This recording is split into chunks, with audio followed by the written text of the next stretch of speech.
Bonjour à tous, allez, on se retrouve pour le début d'une série de vidéos sur une voiture que j'aurais jamais cru présenter, hein, moi-même, j'aurais pas acheté, ça c'est sûr, parce que déjà, premièrement, c'est un Traxxas, alors un Traxxas, j'ai vraiment du mal, mais dernièrement, je vous ai quand même fait le Jato, et il y a des vidéos qui arrivent hein, sur la version 4x4 hein, VXL, short course, que j'ai depuis un moment, mais voilà. Même si j'apprécie pas trop la marque pour plusieurs raisons, hein, déjà pour les voitures, je trouve qu'elles tiennent pas hyper le pavé, les parties électroniques, ça me plaît pas du tout, là, quand ils mettent pas de ventilateur, quand ils mettent des prises particulières pour pas qu'on puisse acheter d'autres choses, voilà, pour changer, voilà, pour qu'est-ce qui me plaît pas encore, enfin voilà, c'est tout ça, quoi, il y a plein de petits trucs qui m'ont toujours énervé chez eux. Alors que je suis un ancien fan absolu de la marque à l'époque du TRX1, mais ça commence à dater. Là, ils faisaient des caisses sympas et qui étaient compatibles avec d'autres produits, notamment Associated, tout ça. Mais enfin bon, ça c'est du passé. Donc, pour montrer que je suis pas complètement fermé, on avait fait le Jato. Mais bon, le reste, ça m'intéressait pas spécialement. Mais la version, la gamme Short Course, pourquoi pas?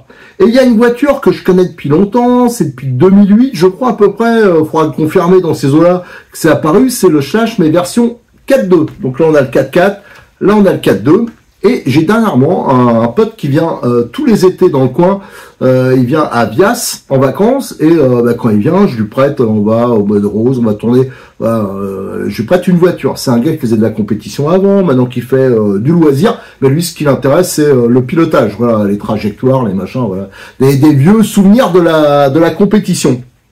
Et il cherchait une voiture à un prix, pas une ruine, mais qui se pilote, donc plutôt un 2 roues motrices.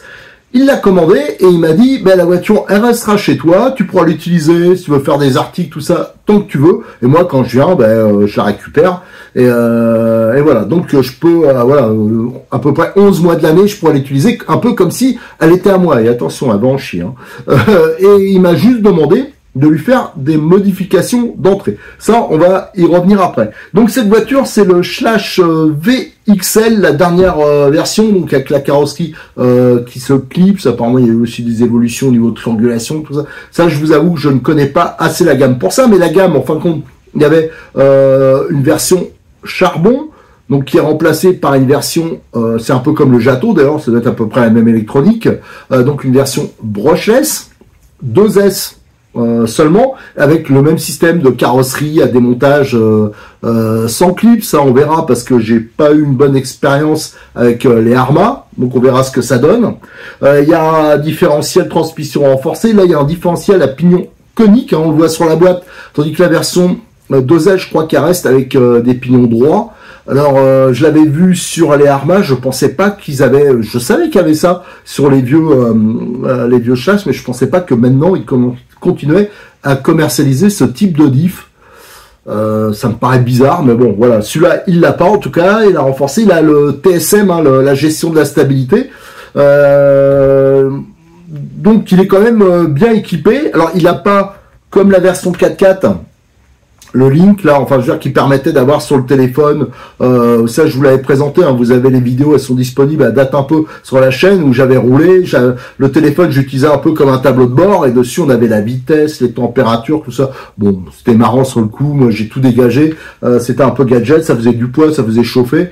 Hop, j'avais un peu simplifié, mais il y en a, je pense que ça pourrait les amuser. Ça par contre, c'est une option. Donc c'est une voiture, elle est en 2S, 3S, elle existe je crois en 3 ou 4 couleurs. Alors il y a celle-là, moi j'aurais pas choisi celle-là, c'est pas, moi c'est mon avis, hein, c'est pas la plus jolie. Donc ça c'est la version Fox, et il y a une version rouge et une version verte. Et je me demande s'il n'y en a pas une qui est un peu multicolore là. J'avoue que j'aurais préféré les autres, mais c'est pas ma voiture, il a fait comme il voulait.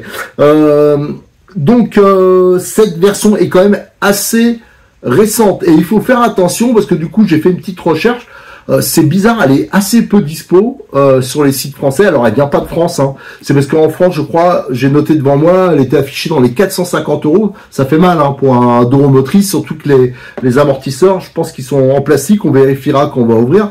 Et lui, je vous le dis, combien il a réussi à la trouver en cherchant un peu, 360. Là ça commençait à être mieux, et on trouve des versions 4.2 charbon Actuellement, ça doit être des fins de stock à peu près. J'ai noté aussi, j'en ai vu à 260 €, peut-être un peu moins. Donc pour celui qui veut un truc pas trop puissant pour s'amuser, ça peut être aussi intéressant. Donc on verra.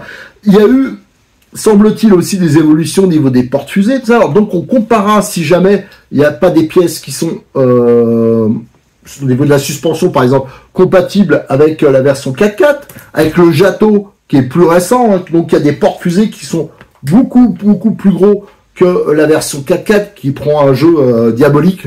Moi, je trouve quand même que ça s'use assez, c'est pas très précis. Et j'ai avec moi, pour vous dire quand même que je connais un tout petit peu quand même le produit, mais de loin, c'est parce que à une époque, alors je sais pas si c'est toujours le cas, il y avait Proline, hein, qui est connu pour les pneus, les carrosseries, ils étaient vraiment spécialisés pour le Chash 4.2, ils faisaient des pièces spéciales, c'est-à-dire des amortisseurs, je crois une boîte de transmission, ils faisaient voilà, plein d'accessoires pour cette voiture. Et un jour, ils se sont dit, on a tellement d'accessoires, on va sortir notre propre voiture. C'est celle-là, c'est la Pro 2. Alors ça, c'est ma voiture quand je courais donc notre championnat national Brochette, je courais en compétition avec ce Pro 2, donc qui est fait avec des pièces options pour le Chash de l'époque. Donc ça peut être aussi intéressant. D'ailleurs, on le voit hein, quand on regarde les étriers à l'arrière, tout ça, ça ressemble beaucoup. Ils sont sûrement compatibles, même sûr, avec ceux de la version 4.4. Mais là, je soupçonne, j'ai pas regardé encore, mais je soupçonne, logiquement, s'ils ont fait une nouvelle version, perso, moi j'aurais mis par exemple les portes-fusées qu'on a sur le Jato, qui sont beaucoup plus balèzes, du moins pour l'arrière. Donc voilà, alors pour vous expliquer aussi le projet, la voiture, donc il va me la laisser, je vais pouvoir rouler, faire des essais, on va pouvoir faire du comparatif, notamment j'ai un Kyosho, j'ai un Serpent et j'ai bien sûr le Pro 2, on fera du comparatif sur circuit, et aussi lui, la partie TSM, la radio qu'il y a dessus, tout ça, il est gaucher comme moi, donc il m'a dit tu me dégages tout ça, il le revendra à part si c'est quelqu'un ça l'intéresse. La partie électronique, il en veut pas non plus, parce qu'il avait un 4x4, ça chauffait comme une marmite, donc ça, leur truc, il en veut pas dans l'électronique, et il va mettre, il m'a demandé de lui mettre une électronique Connect. Donc on va changer ça, donc il n'aura plus le système de gestion de la stabilité, et lui, de toute façon, il en voulait pas. Et moi, je suis d'accord avec lui. Comment peut-on apprendre à piloter pour celui qui... C'est sûr que celui qui intéresse que de faire du bâche, des sauts, faire le con, à la limite, le pilotage, il s'en tape. Mais celui qui veut vraiment apprendre à piloter, à régler la voiture, ça veut dire, là-dessus, tout est réglable, dans le carrossage, tout ça. Donc, si on a ça, on n'y arrivera jamais. Donc, tout ça, ça sera plus dur, mais hop, il m'a dit de le dégager. Donc voilà, donc il faudra déjà faire cette modification-là, et après, on pourra se lancer dans les essais. Ce que je vous propose déjà, c'est de regarder la boîte, et après, on va l'ouvrir, on va regarder comment c'est fait. Notamment, je suis vraiment curieux de voir le système de fixation de la carrosserie, si c'est mieux fait, et surtout moins lourd que ce qu'ils nous ont fait sur, par exemple, le Senton, voilà, sur les versions de chez Arma. Allez, on regarde ça tout de suite. On va mater la boîte. Alors donc la décoration Fox, hein, voilà. Et je vois ici, alors est-ce que c'est ça qui va servir pour le démontage? Voilà, bon, on verra. En tout cas, c'est sans clips. Cette version, qu'est-ce qu'on a comme indication? Alors c'est marqué en anglais, mais ça c'est qu'il y a donc pas de clips. Ici c'est la fameuse radio. Bon, ça existait déjà. Peut-être sur le 4x4 uniquement, je sais pas. Donc le système de stabilité là qu'on va direct dégagé, ça j'en veux pas et lui non plus, donc ça tombe bien. Pro Série Magnum, donc ça c'est la transmission donc renforcée. Alors ça, j'ai fait une petite recherche, il l'annonce aussi sur la version, les toutes nouvelles versions 2S, alors faut faire gaffe, hein, parce qu'il y a des versions avec clips, enfin voilà, actuellement c'est un peu le bordel, je pense qu'on peut facilement se faire avoir, donc faut faire gaffe quand même. Mais, parce que j'ai vu une transmission renforcée avec pignon droit et l'autre avec pignon conique, bon, à voir. Et ici, c'est le fameux, leur système contrôleur, moteur maison. Voilà, allez, on va regarder les autres côtés de la boîte. Alors là, on a une vue arrière de la voiture, un spécial. Au passage, tiens, je vous montre, hein, j'ai mis la boîte, alors ça c'est presque collector, la boîte du Proline Pro 2, hein, je rappelle, donc c'était une base, c'était fait avec des options donc qui étaient prévues pour le Slash, j'ai roulé longtemps avec ça, et vous avez le Jato, hein, qu'on va aussi un peu utiliser pour comparer, voir s'il y a certaines pièces qui éventuellement seraient communes. Alors c'est sûr que là c'est pas du tout le même type de transmission, c'est un 4x4 tout ça, mais je parle là plus au niveau, par exemple, des portes fusées. Allez, je vais le tourner pour qu'on regarde les autres faces. Alors, ce côté, une autre vue de la voiture. Alors là, par contre, c'est juste pour l'assistance. Donc, si je les appelle en français, ils vont pas être déçus. Ça doit être le distributeur. Là, c'est pour dire que il n'y a pas la batterie ni le chargeur. Alors, chez Traxxas, on a vite fait de se faire avoir parce que c'est des prises particulière, donc faites attention, hein, faut mieux, ce sera beaucoup plus économique de prendre un chargeur classique, hein, ainsi que des batteries tout à fait classiques, et soit d'utiliser des adaptateurs, ou encore mieux de changer les prises. Et là, hop, on va essayer de le tourner. Il y a un peu plus de technique. Alors, ah oui, tiens, moi j'avais pas fait gaffe à ça, j'ai pas trop voulu regarder la voiture, la détailler, hein, pour la découvrir, hein, pour me mettre dans la situation de découvrir en même temps que vous. Alors on retrouve comme d'habitude leur fameux système de châssis un peu baignoire avec, je pense qu'il y aura le module avant et le module arrière qui s'enlève. Ça, c'est un peu comme le 4x4, mais c'est pas commun. Regardez la position du cerveau. Alors, si je me rappelle bien, c'est vachement exposé en dessous, mais apparemment, il y aurait pas de souci. Bon, on verra. Tiens, le fameux système de fixation sans clips. Alors, j'avoue, alors, sur les versions Arma, j'ai trouvé ça bidon. Bon, voilà. Après, chacun son avis. Surtout en short course, parce qu'en short course, on ne peut pas du coup remonter la carrosserie en cas de besoin. Il y a des gros débattements, les carrosseries recouvrent les roues, et quand ça tape dans la carrosserie, au bout d'un moment ça fait mal, quoi. Donc on verra quand même si le système il est peut-être éventuellement réglable. On verra. Les amortisseurs, donc c'est bien en plastique. Bon, à voir. Il y a des pas inversés apparemment partout. Pas sur la commande là, voilà, ça a l'air relativement classique. Leur fixation donc sans sangle, ça j'aime bien. Ça c'est la boîte radio entre guillemets étanche, on va dire, qui fonctionne plutôt bien. Leur fameux contrôleur à la noix là, qui a pas de ventilateur. Bon, ça c'est habituel. Ah, par contre ils ont mis, c'est pas comme le Jato, apparemment ils ont mis des prises classiques. On verra bien si c'est bien du 4 mm à contrôler. Ici, donc ça confirme bien qu'on a un diff à pignon, et ça c'est important pour moi. C'est quand même plus efficace, hein. On commence à essayer de bidouiller, à régler. Si vous mettez du silicone dans un diff à pignon droit, je peux vous dire que ça va pas être méga efficace. Donc apparemment il y a même 4 satellites, donc ça c'est un bon point. Et on a la fameuse transmission qui serait renforcée, qui serait tout métal. Donc ça, là ils disent métal. Alors ça, de toute façon, quand j'aurai fini les essais, on va essayer de faire, comme d'habitude, un test 20 packs. Hein, j'essaye de faire ça à toutes mes voitures, mais des fois c'est pas possible. Par exemple le Typhon, la Dharma, comme j'ai des problèmes d'entrée d'électronique, je vais devoir mettre autre chose. Donc le test il est foiré. Là je pense normalement c'est une voiture qui est quand même réputée extrêmement fiable. Je pense pas qu'il y aura de soucis, surtout qu'on va pas lui monter un monstre dessus. Donc ça on vérifiera. Donc là les amortisseurs, ici le système de direction. Le cerveau, tiens, faudra voir si on trouve des informations un peu sur sa puissance. Alors peut-être que on va le changer d'entrée, parce qu'il m'a demandé, lui, ce qu'il voulait. Ah, ils sont normalement pas extraordinaires. Il m'a demandé de lui mettre quelque chose de qualitatif, parce qu'il veut, quand il vient, il veut pas être emmerdé. Alors il voudrait un Savox, ou alors les derniers KN, là, les Connect, voilà, on va voir. Donc la radio là qui a pas mal de réglages, et on peut mettre donc le fameux système Link là qui permet, voilà, d'avoir de la télémétrie, tout ça. Mais la radio, il est comme moi, il a pas une bonne prise en main, gaucher, donc elle va dégager. Ça aussi, ça va dégager. Et là c'est pour les carrosseries, on le verra quand. Ah, c'est presque entrouvert. On va pouvoir déjà le faire tout de suite. Sur les côtés, qu'est-ce qu'il y a? Hop, on regarde vite fait.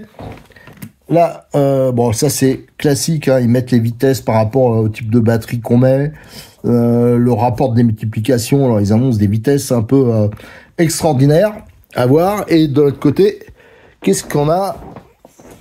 Voilà, encore quelques indications techniques. Allez, je suis pressé, ce que je veux voir, moi, c'est ce qu'il y a dedans. Alors, premier truc, c'est... Je touche là, je passe la main. Ah, voilà, là, ils ont remis leur polystyrène. Alors je vois personne le signale. Apparemment, ça pose problème à personne. Mais moi, alors ça m'énerve, quoi. Hein. Ça m'énerve. Enfin, c'est pas grave. Allez, go, je déballe tout et on regarde de plus près le bolide.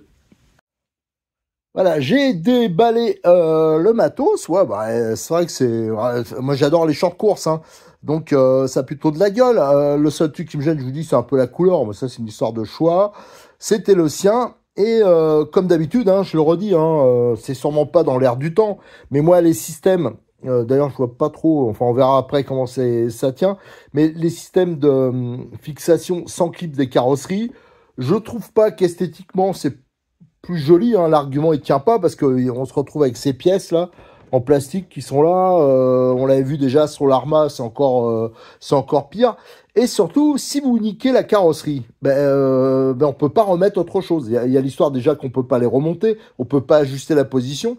Mais si on veut adapter autre chose, ça va être compliqué parce que ça veut dire qu'il faudrait réussir à remettre ça, que ça retombe au même endroit, tout ça. Donc ça, c'est aussi pour garder, faut pas se leurrer, pour garder les clients, les obliger à racheter le même matos. Et je ne connais pas le prix d'une carrosserie de la marque, mais ça doit quand même douiller. Tandis que si on prend une Proline, enfin des carrosseries, je pense plus qualitatives, ça doit être quand même plus solide. On peut les décorer comme on veut, les préparer. Il y a plusieurs formes parce que bien sûr les carrosseries ça joue beaucoup sur les sauts. Hein, avec le short course, c'est important. D'ailleurs, je vous le ferai bientôt. On devait préparer. On devait bosser sur le Senton au niveau de la carrosserie et aussi sur le Rogue Short Course. Et on le fera sûrement par la suite sur celui-là. Donc voilà, la carrosserie. Donc on va regarder comment ça tient. Alors c'est pas une histoire de bouton. Ah, ça doit être en dessous. Bon, on regardera ça après. Oh là, ouais, c'est assez différent. Bon, on verra. Qu'est-ce qu'on a dedans? On a aussi cette radio. Alors c'est pas la même qu'on avait sur le Jato. Celle-là, elle est plus perfectionnée. Il y a plus de réglages. Et en plus, on peut mettre le petit module Link qui est en option. Alors ça nous intéresse absolument pas, mais pour ceux qui aiment les gadgets, qui aiment bien avoir sur leur radio la vitesse, tout ça, enfin la radio, le téléphone, ils peuvent mettre ça. Mais bon, voilà, ce sera au détriment un peu de la simplicité mécanique. Alors ça, il m'avait fait la petite surprise hein, quand il m'avait commandé, parce qu'à la base, j'avais besoin de pièces pour la version 4x4 qui est en panne, hein, qui a des grosses fuites au niveau des diffs mais à l'avant, et donc il m'avait commandé des cellules et des cordes de diff. Tiens, à ce propos, comme quoi vous allez voir que je dis du bien de Traxxas. Quand j'ai présenté les Arma, là, j'ai commencé un comparatif. Et il s'avérait que je me suis aperçu que la disponibilité des pièces Arma était quand même faible. On peut dire ça, très faible, et tandis que Traxxas, même si je trouve, pour moi, hein, que je suis pas habitué, c'est pas toujours facile de s'y retrouver sur les pièces qui sont compatibles ou pas, mais elle est plutôt bonne, même très bonne, je trouve. Et en plus, pour les petites pièces, hein, les petites bidouilles, tiens, par exemple, corde de diff du 4x4, tout ça, le prix est quand même raisonnable. C'est moins raisonnable quand on arrive sur des pièces, certaines pièces options, ou des pièces un peu plus balèzes. Je pense par exemple sur la version 4x4 au diff central, par rapport à sa qualité, je trouve que le prix, il est hyper excessif. Mais par contre, tout ce qui est bidouille, les petits machins, les prix sont raisonnables. C'est juste que, habitué à d'autres marques, j'ai toujours du mal à trouver la référence qui va bien. C'est d'ailleurs pour ça que je me suis déjà planté. Alors là, on a une petite planche d'autocollant, ça c'est juste les numéros. On a ici un pignon moteur en plus, hein, et donc avec des explications en français. Vous voyez, pignon de 25, pignon de 28, donc ça explique le rapport. On a ici un peu d'outillage de base. Voilà. Ici, on a grappe avec des pistons 3 trous, 2 trous. Alors, je sais pas ce qu'il y a d'origine, peut-être un trou. Et il y a des bacs pour le réglage, parce que c'est pas des amortisseurs avec molette. Mais justement, faut que je lui redemande, est-ce qu'il voulait, parce qu'il voulait absolument changer les amortisseurs. Il voulait des amortisseurs alu classiques et avec molette. Il voulait pas avec des clips. Alors je vais voir avec lui si il veut que je les enlève d'entrée ou bon, on verra ça par la suite. Mais c'est une évolution qu'il voulait. Bon, après il veut me faire bosser. Attention, hein. Va falloir que un petit resto ou un truc comme ça après. Hein. Allez, voilà. Donc ça c'était la deuxième grappe. Ça c'est le polystyrène en rab. Hein. Ma petite marotte, hein, parce que ça m'énerve. les ricains, parce que c'est une barque américaine, et, ils veulent nous taxer. Bah tiens, nous on pourrait prétexter tiens, Donald, on va te taxer parce que tu balances ton polystyrène pourri. Est-ce que tu peux pas faire des emballages carton comme quasiment tous les autres? Enfin bref, voilà, comme ça.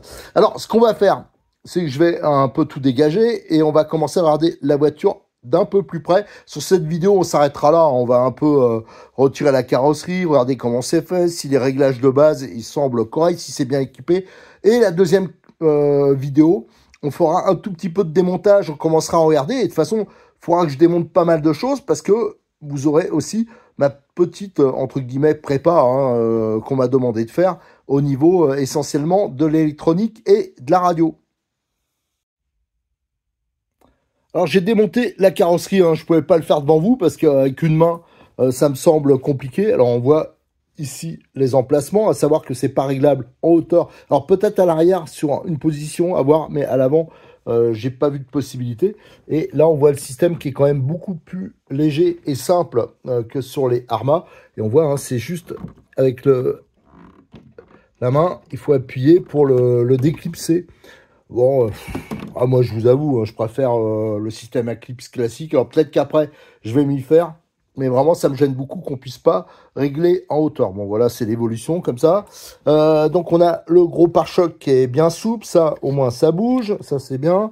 Les fixations au niveau carrosserie. Alors, c'est sûr que les supports d'amortisseur, c'est tout sauf rigide. Mais par contre, ça cassera peut-être pas facilement. Hein. Regardez, oh là, la plaque, comment elle bouge. C'est le délire, quoi. Et quand même, ah ouais, ça fait bizarre. Bon, ça, c'est peut-être moyen au niveau... efficacité, mais au moins, bon, ça sera solide. L'arrière, le gros pare-choc arrière, ah ben, ça, par contre, c'est méga rigide. Hein. Normalement, ça devrait être souple. Mais ce qui est bizarre, c'est que c'est fixé ici. Normalement, c'est souvent fixé comme ça sur les short courses. Alors, par exemple, non, la version 4x4, c'est un mauvais exemple parce qu'il n'y a pas ça, j'ai dû le virer. Mais on comparera par rapport la prochaine fois. Mes autres short courses, hein, vous verrez, le système est assez différent et assez souple. Là, on a le moteur donc qui est en porte-à-faux arrière. Ici, on a le petit bouchon souple. Ça, c'est pour le réglage du slipper. On a donc le carter. Voyons. Là, les cardans donc coulissants. Hein, ça, c'est habituel. On a bien sûr réglage du carrossage. Pour le reste, c'est quoi cette pièce? Ça, c'est des butées. Ça doit être pour faciliter le montage. Ça, c'est pour les réglages. Le contrôleur, il est hyper balèze pour un 3S. Donc, il est ajustable. Il y a des choses qu'on peut faire. Il n'y a pas de ventilateur. Ça, c'est quand même nul. Donc, c'est une option, le ventilateur. Et là, vous avez la fameuse boîte avec le récepteur, donc qui est particulier, hein, parce qu'il doit intégrer un système un peu gyroscopique. Là, on a le système de fixation pour la batterie.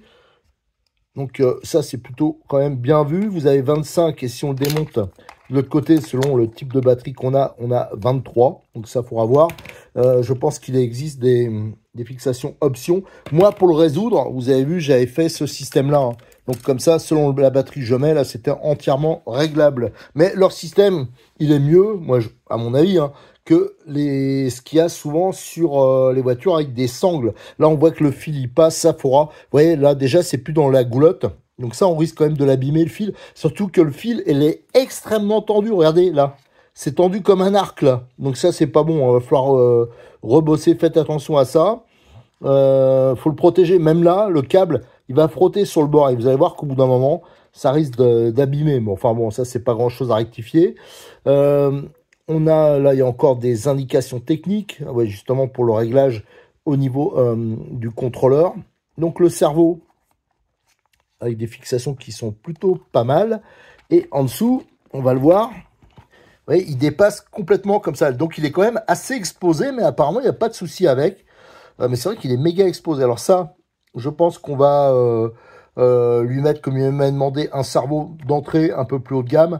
Et le palonnier alu, et là je lui mettrai, de toute façon, on va pas vraiment faire un test d'endurance, vu que d'entrée on va changer des pièces, hein, comme il voulait pas l'utiliser d'origine, on mettra des pins versés ici, ce sera quand même beaucoup mieux pour ajuster la taille de la biellette. Ça c'est vraiment un réglage qui est important, surtout en 4.2, si on veut avoir un braquage identique à droite et à gauche. Là on voit les pins versés, pareil pour le pincement, pour le carrossage, le gros pare-choc ici. les triangles qui sont pleins. Ah, là, il revient pas pareil. Ouais, enfin bon, bref, ça, il faudra voir. Donc, on a... faudra voir si les jantes avant et arrière sont identiques, parce que des fois, il y a des différences sur les chasses. C'est pour ça que vous voyez, en option, il y a des marques hein, qui font... comment ça s'appelle, qui font des pneus adaptables, montés-collés pour ces voitures-là, et souvent ils vendent les pneus avant à part. Alors c'est pas qu'ils sont, si on regarde comme ça, alors déjà regardez la garde au sol, hein. Comme c'est pas un châssis plat, je crois que ça existe en option, l'évitement au milieu, on passe le bras facilement. Par contre le reste, la garde au sol est assez classique. Alors qu'est-ce que je racontais? J'allais dire un truc, ah oui, pour les pneus, on voit que c'est les mêmes à l'avant, à l'arrière.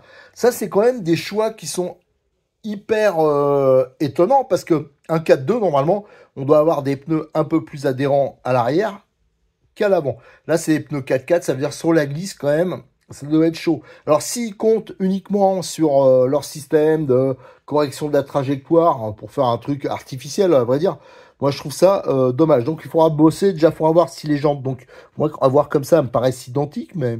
Souvent, chez eux, c'est comme ça. On démontrera, de toute façon, on va décortiquer ça. Et je me mettrai à la recherche de pneus qui soient pas du tout adhérents pour le train avant. Si je regarde, parce que moi, je roule sur la glisse. Alors, si je regarde les portes-fusées, je m'attendais à que ça soit proche du Jato 4x4. Et en fin de compte, non, ils ont gardé des portes-fusées qui sont tout petits. Alors ça, on le démontrera la prochaine fois. Comme on a ici, là, c'est les versions alu. Et ça prend un jeu, regardez. Ça prend un jeu, mais diabolique. Alors ça, je regrette parce que sur le Jato, je pense que c'était adaptable et c'est quand même beaucoup mieux fait. Voilà ce qu'on pouvait dire hein, pour une première prise de contact. Alors, je vous propose juste un truc. Je vais aller chercher le Pro 2. Hein, donc, je rappelle, le Pro 2 qui était fait avec des options qui étaient faites pour le slash. Et on va un tout petit peu comparer. Alors j'ai mis le Pro 2 devant moi, alors c'est celui qui me servait hein, pour les courses, donc il était avec les toutes premières batteries Shorty, donc ça a plus de 10 ans, hein, et il roule toujours, il n'y a pas de souci. Et on voit amortisseur Proline, en fin de compte, qui remplaçait les amortisseurs d'origine.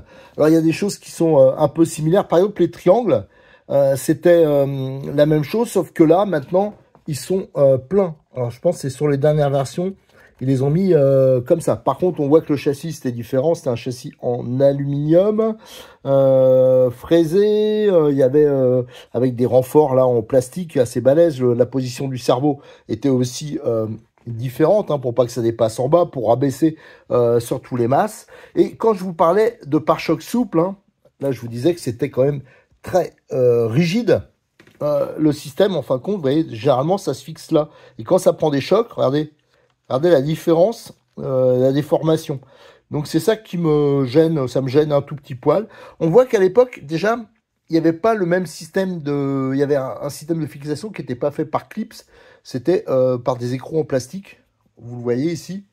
Voilà. Et d'ailleurs, c'est le système que j'ai repris sur le Rogue Short Course. Ouais. Donc là, on a châssis aluminium. Je peux vous dire que cette voiture, elle en a poncé des circuits et elle est extrêmement fiable. Le défaut qu'il y avait, c'est comme d'ailleurs le Slash, ça sera le même problème, c'est que le pincement, sauf si je me trompe, ils ont peut-être sorti les accessoires depuis, n'était pas réglable. Et en fin de compte, sur un 4x2, le pincement à l'arrière, s'il est pas réglable, s'il est trop faible, la voiture, elle est quand même difficile à tenir. Pareil pour la chasse, il faut une chasse assez balèze. Là, il l'était. Je crois qu'il y avait plusieurs cales devant. Alors, est-ce que ça existe aussi? Il faudra voir quand on démontrera s'il y a possibilité d'augmenter la chasse ou pas. On voit au niveau ici des renforts pour les axes. Ils ont mis une simple plaque époxy. Ça, par contre, en plus, elle est mal coupée. Ça fait quand même un peu bricolage. Ah, ça fait bizarre de voir ça. Bon, enfin, voilà, c'est comme ça. Pour le reste, on voit que c'est fabriqué en Chine, enfin ouais, à Taïwan. Et par contre, la boîte, elle est donc américaine. Voilà ce qu'on pouvait dire dans un premier temps. Alors, je le redis, quand je ferai le comparatif de cette voiture, une fois que j'aurai fait les bidouilles, donc à partir de la prochaine, hein, je vous dis, On va démonter, hein, on va faire, contrairement à d'habitude, où on fait les tests avant et on démonte après. Là, on va démonter pas mal de choses, notamment on va démonter le contrôleur, le cerveau, tout ce qui est récepteur. On va voir pour les batteries, il y aura peut-être des petites choses à faire. Les amortisseurs, peut-être, ça aussi, on verra. Et pour les roues, et quand on fera les tests, donc ça sera testé contre un Kyosho, contre le Serpent, que j'ai en 4.2, et le Pro 2. Je pense que les roues, c'est adaptable. J'ai un stock de roues d'époque. Le seul truc qui me manque, c'est les roues lignées. D'ailleurs, si vous savez où on peut trouver des roues lignées pour champ de course, hein, des vraies roues 4.2, n'hésitez pas à me le dire. La prochaine vidéo, d'ailleurs, on la commencera direct par un comparatif du poids des carrosseries. La carrosserie, c'est hyper important en short course, notamment sur les sauts, mais aussi si elle est trop lourde, ben, on a des problèmes de tenue de route quand même, elle a tendance à se verser plus facilement. Donc on fera le petit comparatif entre une carrosserie, celle qu'on a sur le Pro 2, qui est une carrosserie Proline classique. On testera le poids par rapport à celle de notre Slash 4.2 et avec le Senton. Allez, à très bientôt sur notre chaîne YouTube. N'oubliez pas qu'on est une association. Vous pouvez nous aider. Vous pouvez aussi liker les vidéos, vous abonner et venir nous rejoindre sur le forum où je mettrai toutes les photos détaillées quand je démonterai la voiture. Enfin là, ce que je vais faire d'ailleurs direct, on va bombarder. Allez, à bientôt. Merci.